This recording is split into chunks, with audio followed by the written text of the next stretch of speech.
Olá, Maurício Ângelo, repórter, editor do Observatório da Mineração. Falar sobre regulação da mídia e anúncios do agro e das mineradoras. Domingo passado, o Estadão, Estado de São Paulo, publicou um anúncio de página dupla que custou R$ 240 mil contra o marco temporal. Marco temporal que deveria ter sido votado semana passada, ficou para essa semana, e que significa a destruição da Constituição brasileira, sobretudo dos direitos indígenas. Esse anúncio foi veiculado sem avisar direito ao leitor que aquilo era um anúncio, não uma matéria. Fica confuso realmente para o leitor médio, para a pessoa em geral, que não é especialista, discernir uma coisa da outra. É uma estratégia muito usada. Essa semana também a Vale está patrocinando uma live no jornal Valor Econômico sobre redução das emissões de carbono. A Renova, da Vale e da BHP, enfrenta uma ação dos Ministérios Públicos por propaganda abusiva, enganosa, sobre a água do Rio Doce, afirmando que a água está boa, em condições aceitáveis, o que não é verdade, quase 6 anos depois.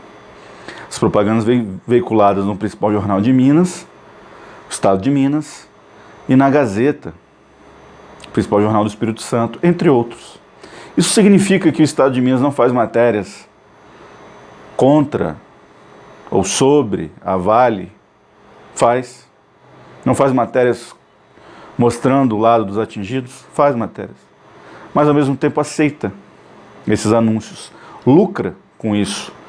Entramos numa discussão ética, como por exemplo, da questão dos anúncios veiculados na Folha, em diversos jornais brasileiros, de um grupo, uma associação, a favor do tal do tratamento precoce, que além de não ser eficaz, contribui para que pessoas morram no meio de um genocídio em que já morreram quase 600 mil brasileiros na pandemia. O jornal aceita esse anúncio, lucra com esse anúncio, depois faz uma matéria mostrando, denunciando que não é bem assim. E fica tudo bem, será?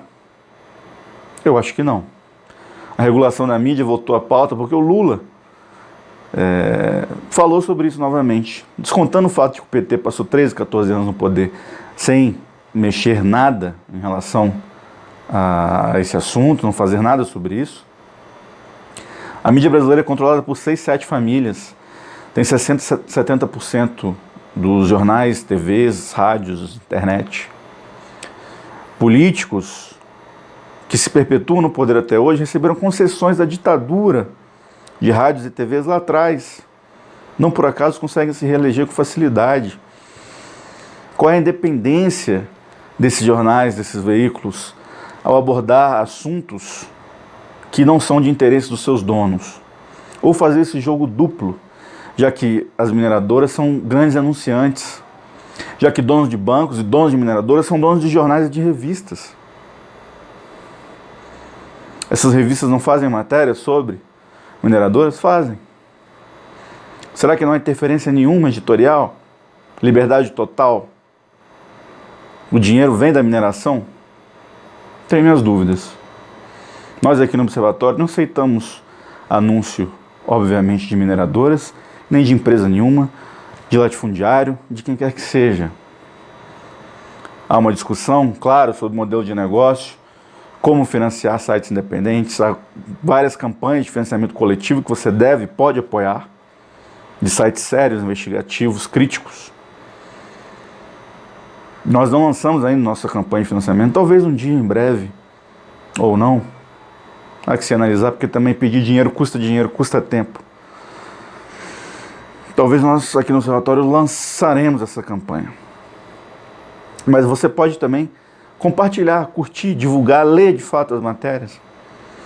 Nessa economia da atenção que nós vivemos, é muito relevante essa questão de redes sociais. Muito relevante.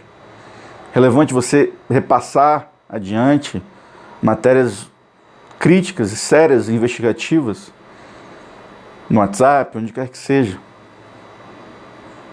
Especialmente no momento de fake news, de notícias falsas, que contribuíram tanto para a eleição do Bolsonaro e de dezenas, centenas de deputados e políticos Brasil afora.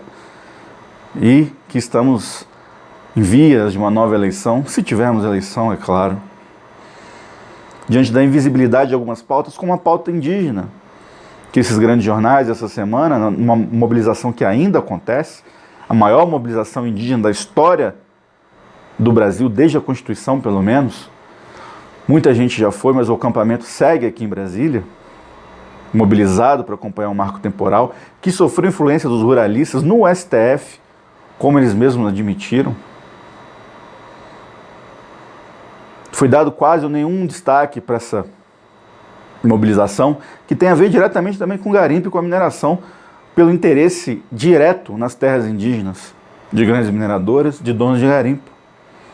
O marco temporal é fundamental para evitar que o pior aconteça, para extinguir os direitos indígenas, a sua terra, seu território, que é o essencial para eles.